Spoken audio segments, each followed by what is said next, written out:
Nós estamos aí numa série em que nós estamos falando sobre varal de histórias, né? E interessante dessa série em que cada uma dessas histórias a gente está vendo características do reino, né? Jesus está contando para a gente um pouquinho de como é o reino, como o reino funciona. Primeiro a gente falou do joio e do trigo, né? Depois a gente falou sobre os lavradores, depois falamos sobre os 2 filhos, e hoje a gente vai falar de um assunto legal. A gente acabou de falar de jejum aqui, e hoje nós vamos falar de banquete.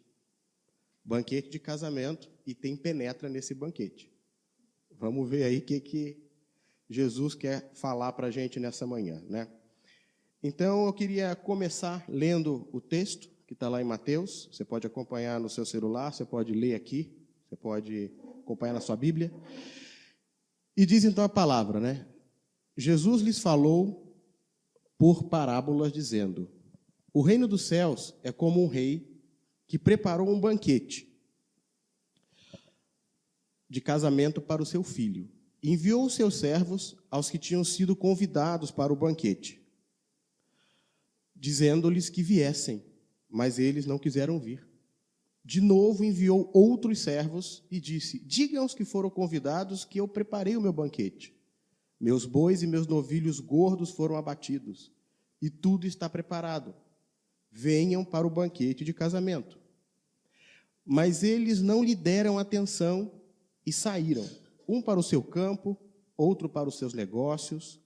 Os restantes, agarrando os servos, maltrataram-nos e os mataram. O rei ficou irado. Enviando seu exército, destruiu aqueles assassinos e queimou a cidade deles. O texto continua. Então, disse a seus servos: o banquete de casamento está pronto, mas os meus convidados não eram dignos. Vão às esquinas, convidem para o banquete todos os que vocês encontrarem. Então saíram os servos para as ruas e reuniram todas as pessoas que puderam encontrar, gente boa e gente má. E a sala do banquete ficou cheia de convidados. Mas quando o rei entrou para ver os convidados, notou ali um homem que não estava usando veste nupcial. E lhe perguntou: amigo, como você entrou aqui sem veste nupcial? O homem emudeceu. Então o rei disse aos que serviam: amarrem-lhe as mãos e os pés, e lançam-no para fora, nas trevas. Ali haverá choro e ranger de dentes, pois muitos são chamados, mas poucos são escolhidos. Então, o legal da gente aceitar esse desafio e se preparar para falar aqui para os irmãos, é que você aprende muito mais do que você imagina. Quando eu peguei esse texto, falei: meu pai do céu, esse é um dos textos que eu tenho mais dificuldade para entender. Eu acho ele muito complexo, tem muitos personagens aqui. Deus, e agora, né? Mas quando você começa a pedir orientação de Deus, quando você começa a se aprofundar, a estudar, a conversar aí com o seu mentor, Deus vai te revelando. Deus vai contando para você aos pouquinhos. No final, o panorama fica claro. E aí você tem 4 horas para poder conversar aqui com os irmãos. Eu não vou falar 4 horas, né? Temos aí alguns minutos apenas para conversar, mas eu vou compartilhar um pouquinho com vocês o que eu, primeiramente, aprendi, tá bom? E eu queria olhar com você esse texto sob 2 perspectivas. A primeira, pensando o momento em que Jesus contou essa história e como é que a gente translada, traz para os nossos dias atuais. Então, vamos tentar aprender o que Jesus queria falar para aquelas pessoas, naquele contexto, naqueles momentos, que eu acho que tem muita coisa para a gente aprender. Então, vamos tentar nos colocar naquele lugar, naquele ambiente, mas eu também quero trazer para o dia de hoje, no dia a dia, quando a gente sair daquela porta, como é que a gente vai trazer isso para a nossa vida, né? Então, a gente tem que perceber que momento é esse aqui. Jesus tinha acabado de entrar em Jerusalém. Lembra? Jesus senta num jumentinho, entra em Jerusalém, o povo sauda ele com ramos, né? É o conhecido domingo de Ramos, né? Que é o domingo que antecede a Páscoa. Então, o povo sauda ele entra na cidade Primeira coisa que ele faz, a gente não pode esquecer que Jesus era um rabino, né? Ele era uma pessoa que sabia dos seus compromissos com Deus, sabia dos compromissos que aquelas pessoas tinham. Qual é a primeira coisa que ele faz? Ele vai para a sinagoga da cidade. Ele chega, tem aquele evento que muita gente conhece, que ele discute com as pessoas, ele limpa o templo, e ele está naquela primeira semana da chamada Semana Santa, é a última semana de vida dele, então ele aproveita para ter conversas intensas com as autoridades, ele tem debate com as autoridades, ele cura pessoas, e ele fala para os seus discípulos, e ele fala para a multidão. Tá bom? Então, nesse momento, ele começa a contar algumas parábolas. A parábola do joio e do trigo, que foi a primeira que a gente viu, está nesse métier. A parábola dos lavradores também está nesse métier. A dos filhos eu não tenho certeza, mas acho que também é nesse momento. E a última que ele conta é essa, que é a parábola do banquete. Tá bom? Então, observe esse momento. Jesus deve estar num campo, né, ali talvez na parte de fora ali da sinagoga, no jardim, aquele monte de gente, autoridade, gente de todo tipo. Então, ele quer falar a essas pessoas. Tá bom? Então, vamos começar devagarinho. A primeira coisa que ele fala, que o reino dos céus é como um rei que preparou um banquete de casamento para o seu filho. A primeira coisa que a gente aprende já aqui do reino dos céus. Não vamos esquecer que Jesus está nos ensinando aqui algumas características de como é que funciona o reino. Primeiro, é um banquete de casamento. Ou seja, o reino de Deus é um lugar de celebração, é um lugar de alegria, é um lugar de comunhão, de você compartilhar, de você estar junto, né? A outra coisa que a gente vê é como uma festa que o rei preparou para o seu filho. Imagina você preparando a festa de casamento do seu filho. Para muitas pessoas é o momento mais esperado da vida. Você cria aquele gurizinho, né? Um Mateuzinho, um Levizinho. Você cria para que ele se case. Então, o momento do casamento é especial. Eu não sei, Cida e Rossini já tiveram aí três, né? Uns 3 casamentos que eles organizaram, né? Você em casa também. Como é que você se sente preparando a festa de casamento do seu filho? Então, a gente percebe que o reino é preparado com amor, com carinho, com dedicação, com expectativa. Deus prepara o reino para a gente desse jeito. Seguindo mais um pouquinho. Vamos entender um pouco mais como é que é esse processo de convite, né? Porque fica meio confuso, né? Às vezes o texto. O rei enviou, e aqui a figura desse rei a gente pode entender que seja Deus, enviou convite, depois enviou outras pessoas para convidarem. Vamos entender um pouquinho esses convites, tá bom? Então, primeiro, era uma celebração grande. E naquela época, essas festas, como de certa forma hoje também é uma festa de casamento, você envia convite com alguns meses de antecedência. E se era do filho do rei, provavelmente tinha muita gente importante envolvida nisso. Devia ter o governador, devia ter o prefeito, né? Autoridades, celebridades. Devia ser notícia na mídia. Lembra como foi agora o casamento lá da família real, na Inglaterra? E sai na manchete do jornal, e sai na revista, todo mundo quer saber quem vai ser convidado, quem não vai ser convidado. Então, primeiro é mandado um convite antecipado. Dessa primeira partezinha do texto, em que ele diz que enviou os servos que tinham sido enviou os seus servos aos que tinham sido convidados para o banquete, dizendo que viessem. É aquele primeiro convite que você manda. Depois, o segundo envio dos servos é no momento da festa. Então, isso era normal. Você enviava os servos antecipadamente, enviando o convite, e depois está pronto, avisa para a galera vir que a festa está pronta. É o momento de vir para a festa. Nesse momento, a gente vê aquela expressão, tudo está preparado. Essa expressão, tudo está preparado, é muito similar no original com o que Cristo fala quando ele está na cruz, em que ele fala, está consumado. Então, é o momento. Né? Está tudo pronto, está na hora. Só que o que a gente vê acontecer aqui, nesses 2 convites? Há uma rejeição. E há uma segunda chance. Por que há uma segunda chance? Porque Deus quer que a gente participe dessa festa. Deus queria que aqueles convidados estivessem na festa. Então, mesmo eles rejeitando, eles negando, Deus queria que eles estivessem ali. A gente lembra que lá desde Adão, Deus fez aliança com o povo. Deus queria que aquele povo participasse. Deus criou o homem para que o homem fizesse parte dessa festa. E o homem rejeita. Deus tenta fazer diversas alianças com o povo. Deus refaz uma aliança com Abraão, com Moisés. Mas o povo sempre quebra. Então, Deus procura dar essa segunda chance. Ele diz, venham para o banquete de casamento. Mas as pessoas continuam rejeitando. Então, o que acontece?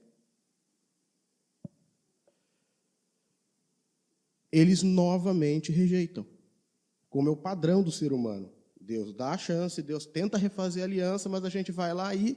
Né, não são só eles, não, a gente também é assim, né? Eu também, você, somos assim. E chega um ponto de haver violência. Né? Chega um momento em que esse convite de Jesus gera uma violência. Os servos são maltratados, são mortos.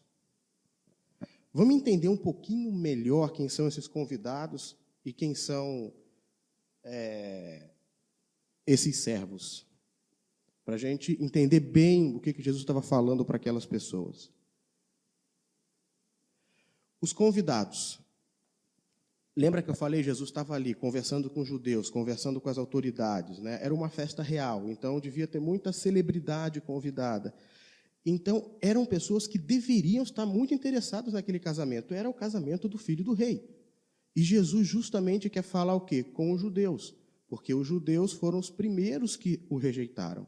Ele fez uma aliança com Abraão, que era considerado, ou é, o pai de todos os judeus. Ele diz a Abraão, eu vou fazer de ti uma grande nação, é o meu povo escolhido. E esse povo foi o primeiro a rejeitá-lo. E ele fala especificamente com aquelas autoridades também. Por isso que ele usa a ilustração do casamento do filho do rei. Então, ó, vocês, autoridades, ele queria impactar aquelas pessoas. Depois, a gente vê que existe um outro grupo que são... que somos nós. Né? Jesus também está falando comigo e contigo. Então, trazendo, como eu falei, né, na perspectiva daquele momento, Jesus queria falar com os judeus e com as autoridades, trazendo para o dia de hoje, ele quer falar conosco. Quantas vezes ele tenta fazer aliança com a gente? Quantas vezes ele tenta se aproximar de você? E você muitas das vezes rejeita. Vem a dificuldade, aí você vai, pede ajuda, ele te ajuda, você aparentemente se sente renovado, aí você cai de novo. Então, com a gente não é diferente de como era com aquela galera. E por isso é que a gente precisa de Cristo. Porque só no partir do momento em que a gente consegue fazer, que Deus consegue fazer uma aliança entre Ele e Ele mesmo, que é o Filho dele, e que Jesus vem e cumpre e mostra para a gente como é viver no reino, é que a gente consegue ter acesso a essa festa. Por nós mesmos, a gente não consegue. Porque a gente não consegue se manter na linha. A gente não consegue se manter de acordo como a gente deveria estar. Né?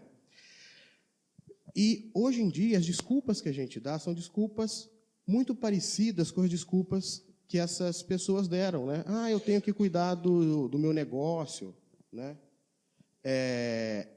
Então, você hoje tem dificuldades. Aquelas pessoas, elas não desprezaram aquele convite por nada.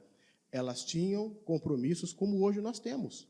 A gente tem que cuidar da família, a gente tem que cuidar dos filhos, a gente tem que cuidar das nossas finanças, a gente tem que trabalhar. Nenhuma dessas coisas são coisas fúteis. São coisas importantes para a gente. E o próprio Deus nos insta a trabalhar, né? Nos insta a fazer alguma coisa. Mas a questão é o equilíbrio, é a prioridade. Então, a pergunta agora para a gente é: qual tem sido a nossa prioridade? Jesus mesmo diz, aonde está o seu tesouro, ali estará o seu coração.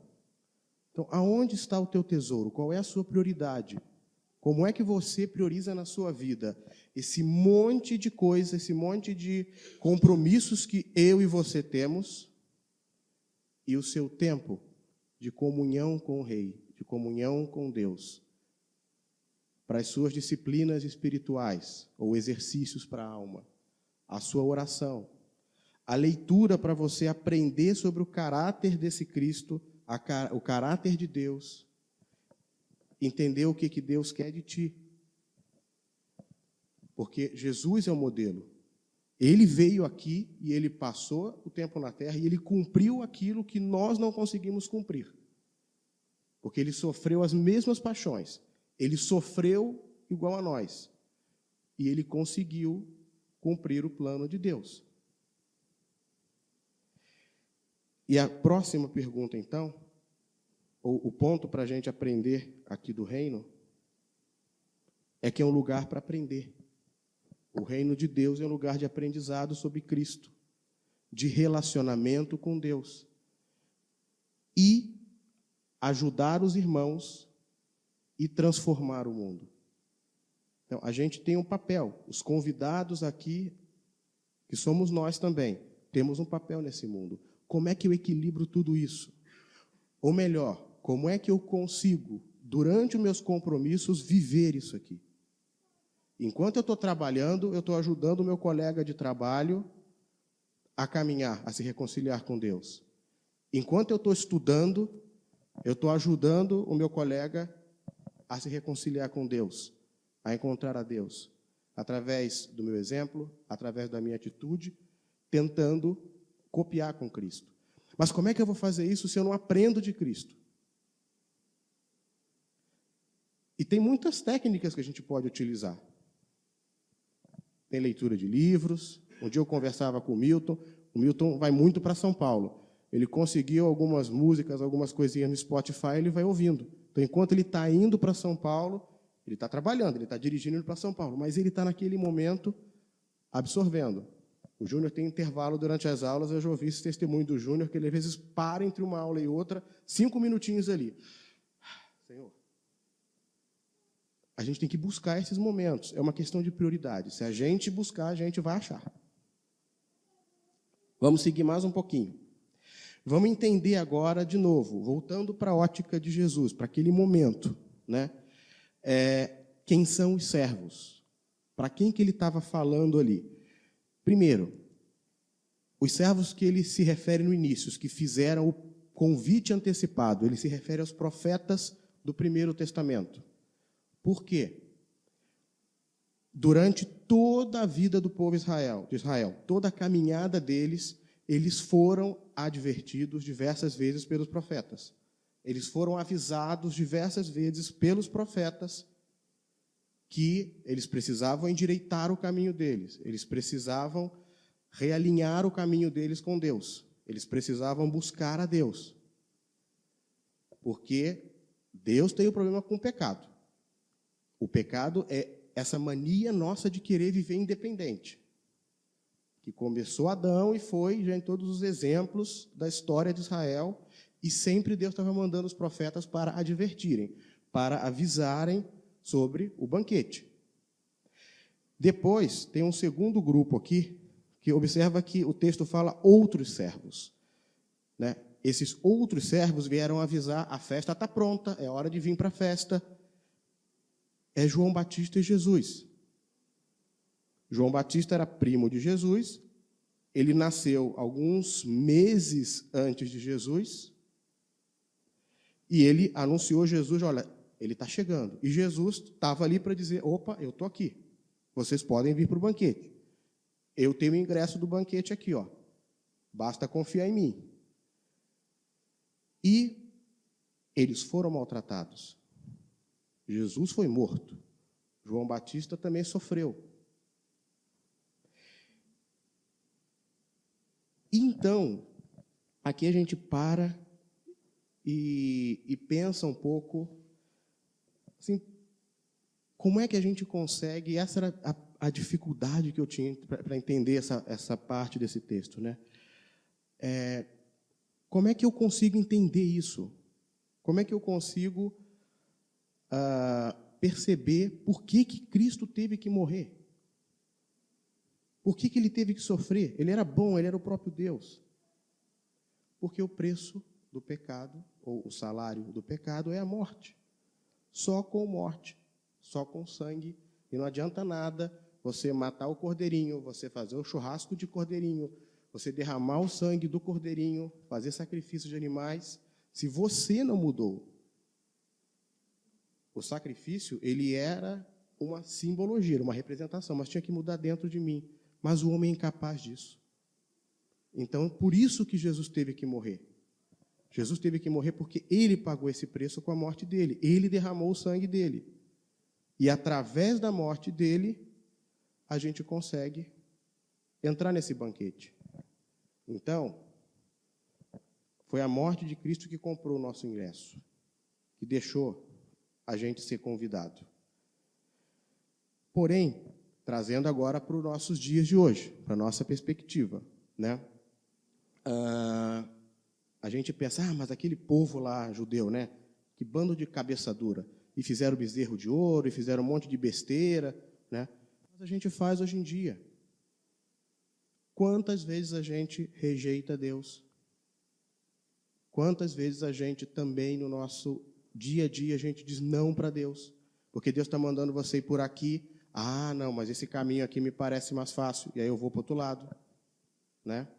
Eu pego atalho.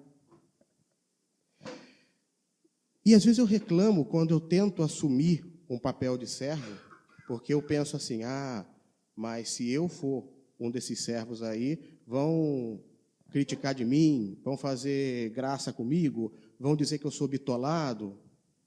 Mas, gente, Jesus sofreu muito mais do que isso tudo.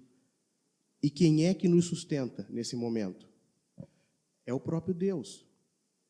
Foi Deus quem sustentou Jesus. Teve um momento que Jesus mesmo achou que não ia dar conta. Teve uma hora que Jesus chegou e falou, Pai, tira de mim esse cálice. É muito amargo de beber. Mas que seja feita a tua vontade. Então, hoje, por ser um servo, por fazer o convite às pessoas, se nós sofremos, a gente precisa entender que é Deus quem sustenta a gente. É Deus quem está ali contigo. Uma coisa que eu ouvi há um tempo atrás, porque eu sou uma pessoa que eu sou muito preocupada com a minha, como é que eu vou dizer, a minha autoimagem, né? O que as pessoas estão pensando de mim? Será que eu estou sendo aprovado pelo que eu estou fazendo? E um sábio me disse, olha, cuida do teu caráter. Aprende sobre o caráter de Deus e tenta imitar o caráter de Deus. Deixa que Jesus cuida da sua reputação. Deus cuida da sua reputação. É Ele que te sustenta. Então, não tenha medo de você estar sendo um servo, e você está anunciando, chamando as pessoas para o banquete, e você está sendo criticado por isso, está virando piada no trabalho ou na escola. Não se preocupa com isso. Deus vai cuidar, vai te sustentar. Às vezes, os problemas são até maiores, né? Tem uma cena daquele filme, se não me engano, é o Prova de Fogo, em que o cara é chamado no escritório e o chefe quer promover ele, mas para promover ele teria que contar uma baita de uma mentira. Ele pede um tempo, volta para casa, ele ora, pede orientação a Deus, liga para o chefe e diz, olha, eu estou preparado para te dar a resposta na semana seguinte. Ele volta na semana seguinte, está o chefe, está o dono da empresa lá. Ele vai e diz, olha, infelizmente isso eu não posso fazer. Então, se a minha promoção estiver dependendo disso, infelizmente eu não posso aceitar. Oi?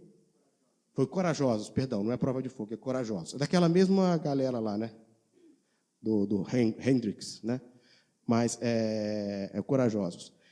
E o cara é promovido, porque o dono da empresa estava lá, justamente eles estavam procurando uma pessoa digna. Então, aquele cara não se envergonhou de ser um servo, porque o nosso comportamento também convida as pessoas, também ajuda as pessoas a ingressarem no reino.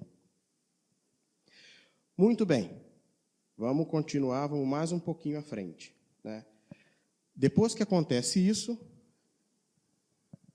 a gente vai, então, para um momento em que muda a perspectiva. Por quê? Aquela galera toda não quis vir para a festa, né? Rejeitou novamente. Então, o que o rei fala para os servos? Olha, já que os meus convidados originais não quiseram estar aqui, me rejeitaram, então vamos fazer o seguinte, vai para as ruas, vai buscar a galera, convida todo mundo. Esses servos saem e convidam as pessoas normais do povo, né? Quem está nas ruas, quem está embaixo das pontes, não é mais a autoridade, não é mais a nobreza, é a plebe. Tem de tudo ali. Tem prostituta, tem samaritano, tem os inimigos dos judeus, tem os romanos que estavam aprisionando os judeus, tem judeus também que faziam coisas que não eram tão assim aprovadas, tipo cobrador de imposto. Tem de tudo. Tem bons e maus. Então, é para todo mundo, né? Lembrando que os servos ali, naquele momento, eram os discípulos. Eram os discípulos de Cristo. E, nos dias de hoje, então, já trazendo para a nossa perspectiva atual, sou eu e você. Nós somos tanto os servos que convidam, como também somos convidados. Nós fazemos parte desses dois grupos. E aí, às vezes, você pensa, né? Nossa, mas será que eu tenho que ajudar aquele meu chefe que vive me sugando? Ou aquele funcionário que vive me roubando? Será que aquele meu cunhado que me perturba tanto, será que eu tenho que convidar ele? Ele não pode ficar de fora do céu, não. Aquele cunhado que chega em casa, abre a minha geladeira, pega as coisas lá na geladeira, né? Esse cunhado aí não precisa, né, convidar, não, né? Ele não precisa, não. Ou então, se convidar, dá aquele ingresso para ficar lá no meio do povão. Não dá o camarote da festa para ele, não.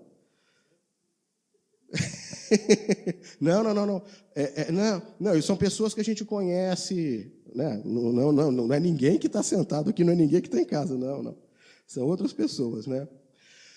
Pois é, mas quem disse que você não é esse, né? Porque você não assalta a geladeira, mas de repente você entra com o pé sujo na casa daquele mesmo cunhado. Ele assalta a sua geladeira e você entra com o pé sujo na casa dele. Então não tem jeito. Gente, é todo mundo. É a galera. E por que é importante estar todo mundo, né? Porque você aprende um com o outro. Aquele cara chato que te perturba, ele tem muito a te ensinar. E você tem muito a te ensinar para o outro, né? Quantas vezes o marido quer mudar a esposa porque a esposa tem alguma coisa que ele não gosta muito, né? Mas, às vezes, Deus está usando a tua esposa para te explicar, para te ensinar alguma coisa. Então, o marido que tem esposa chata, ora, Senhor, oração da esposa chata, vou ensinar. Senhor, muito obrigado por essa esposa chata, porque ela me faz ser mais parecido com Cristo. Amém. Amém? Oi? Esposa, o seu marido relaxado, oração para o marido relaxado. Senhor, muito obrigado pelo marido relaxado e fedido que eu tenho, Senhor. Ele me faz ser mais parecido contigo. Amém. Amém? Então. E engraçado, porque todos temos um papel no reino. O nosso chamado é ajudar as pessoas a entenderem o caráter de Deus. Eu aqui falei da esposa e do marido, mas se aplica a tudo. Se aplica a cada momento da nossa vida. O vizinho, quem já foi síndico, né? Sabe aqueles vizinhos? Opa, o gato do vizinho. A minha esposa ora pelo gato do vizinho todo santo dia. Oi? Então, olha só. Então, gente, uma outra coisa que a gente aprende do reino. Todos nós temos um papel, nós temos um chamado. E o chamado é para ajudar os outros. Então, se você me ajuda e eu te ajudo, né? Como é que é o nosso moto aqui? Sozinho a gente vai mais longe. Não, sozinho a gente vai mais rápido, mas junto a gente vai mais longe. Porque a gente vai se esbarrando, mas vai se ajudando. Muito bem. Interessante, a festa ficou cheia de convidados, cheia de gente. Aí, muito bem, aí acontece uma coisa interessante. E a gente já está indo agora para o final já. O rei chegou. Parece esquisito assim no meu nome. Peraí, o rei chegou, uma festa não era do rei, mas é que era assim mesmo. A festa de casamento naquela época durava vários dias, às vezes uma semana de festa. Era um pouco diferente do que era hoje, que dura um dia, né, 2, 3 dias, mas naquela época era a semana inteira. Então, nos primeiros dias de festa, estavam lá os convidados celebrando e o rei ficava com a corte tratando lá do dote, das coisas. Tinha todo um rito, todo um pré-âmbulo aí, uma burocracia. Então, o rei ficava lá com a corte fazendo isso. E tinha um momento que o rei chegava na festa para ver os convidados. Então, não é estranho isso aqui que está acontecendo. É muito comum para aquelas pessoas, porque eram assim as festas daquela época, né? E quando esse rei chega, ele percebe que tem um cidadão lá que não está com a roupa bonitinha. E aí ele chega nesse cidadão: ô amigão, como é que você entrou aqui com essa roupa, hein? O que você fez? Né? Porque não pode estar aqui sem essa roupa. E o cara, ups, sabe as crianças, quando fulano você fez isso, o Mateus, opa, desculpa, e sai andando, fez aquele sorriso dele. O cara ficou quietinho, né? E aí tem muita coisa interessante para a gente aprender aqui, ainda olhando para aquela época, tá? Primeiro, esse cara ele não tinha desculpa para estar sem roupa, tá? Por quê? Quem dava roupa era o rei. Por que o rei dava roupa? Porque se ele estava convidando a plebe, nem todo mundo ali tinha direito nem todo mundo ali tinha dinheiro, tinha condição de comprar a roupa do casamento. Então era o rei que dava a roupa do casamento. Então, ele não tinha desculpa de dizer: eu não tive dinheiro para comprar roupa. Ou, sabe o que é? Eu sou uma pessoa muito ocupada, né? Tenho muitos compromissos, eu não tive tempo de ir lá, tirar medida, pedir para o alfaiate fazer a minha beca. Não, o rei já tinha dado, então não tinha desculpa esse cara, né? Mas, ainda assim, ele estava sem a veste dele. E mais uma coisa interessante é que, ao entrar sem a roupa, esse cara estava de novo rejeitando. Por que ele estava rejeitando? Porque como é que eu entro em algum lugar sem estar adequadamente preparado para aquele lugar? Né? Parêntese. Tem muita gente boa que usa isso aqui para dizer que, tá vendo? Você tem que vir na igreja de terninho, calça comprida, papapá, não pode vir de bermuda, maldito aquele que vir de bermuda na igreja, né? Não é nada disso que está sendo falado aqui. Não é a roupa que você tem que usar na igreja. Aqui é uma outra situação, tá bom? Então, não vamos usar um texto fora do contexto para criar um contexto e, dentro desse contexto, criar uma teologia da roupa que não existe. Aqui não, aqui ele está falando uma coisa muito... Isso, muito além. Muito bem. O que a gente aprende com esse detalhe de que é o rei que dá a veste? Mais uma vez, não sou eu, não é você que consegue entrar nesse baile sem ser convidado, sem ser sozinho. E não depende de você ter a veste adequada. Não depende de você estar preparado, porque é o próprio rei que te dá a veste. O que Cristo está dizendo aqui de novo? É através de mim, foi através do meu sacrifício na cruz que você teve o ingresso para essa festa. Então, por isso é que todo mundo tem direito a estar nessa festa. Ou melhor, todo mundo é convidado a estar nessa festa. Porque não sou eu nem é você que vai ficar lá de porteiro, dizendo você entra, você não entra. O seu papel é convidar. Quem entrega a veste é o rei, é Deus. E se esse cara não estava usando a veste, vamos, de novo, agora trazer para os nossos dias atuais, né?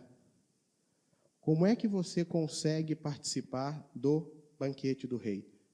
É pelos seus próprios contatos? Esse cara, ao não usar a veste, ele estava dizendo o seguinte, hoje em dia: eu não preciso disso. Eu tenho os meus contatos, eu tenho as minhas influências, eu tenho o meu poder. Mas, para o dia a dia ainda, eu faço a coisa da minha maneira, do meu jeito? Deus, fica quietinho aí, não me atrapalha não, porque fazer a coisa aí do jeito que você está pedindo para mim aí, tá muito difícil. Deixa eu fazer do meu jeito, eu tenho o meu jeitinho de fazer. Eu sou bom. E não é assim.